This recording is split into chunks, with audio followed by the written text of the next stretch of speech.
Surat ring road સ્થિત શિવશક્તિ માર્કેટની વિનાશક આગના કારણે દુકાનમાં રહેલો તમામ માલ બળીને ખાખ થયો છે। હાલ માર્કેટમાં 4 અલગ અલગ ટીમો બનાવી સર્વેની કામગીરી કરાઈ રહી છે। સાથે એફએસની એક ટીમ પણ તપાસ કરી રહી છે। હાલમાં ફાયરની ટીમ અને પોલીસ સ્ટેન્ડ બાય રાખવામાં આવી છે। સુરતમાં શિવશક્તિ ટેક્સટાઇલ માર્કેટમાં લાગેલી વિનાશક આગમાં અનેક વેપારીઓની જીવનભરની મૂડી બળી ગઈ છે। 36 કલાક સુધી ભભૂકેલી આગમાં 830 જેટલી દુકાનો, ગોડાઉન અને શેડમાં રહેલો તમામ માલ ભડથું થઈ ગયો છે। 4 અલગ અલગ ટીમો દ્વારા માર્કેટ સર્વેની કામગીરી કરવામાં આવી રહી છે।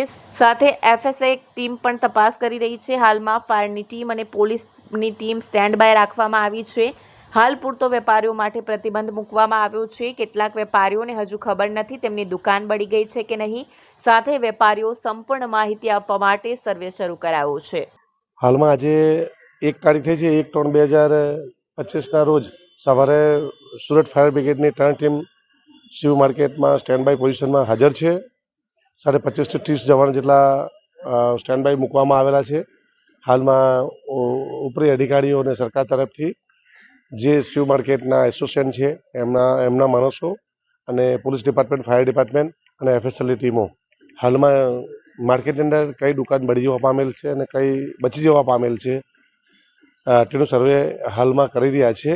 અને એમાં કમસે કમ વેપારીને કહી શકાય કે ભાઈ તમારી દુકાન બળી ગઈ છે, તમારી બચી ગઈ છે, એટલે કમસે કમ વેપારીઓ જે હમણાં એક સવાલ ઉઠાવે છે કે અમારી દુકાનોનું શું પોઝિશન છે એ જાણવા માટે ઉચ્ચ અધિકારીઓ છે ડિસિઝન લઈને હાલમાં 4 ટીમ ભેગી થઈ અને સર્વેની કામગીરી ચાલે છે।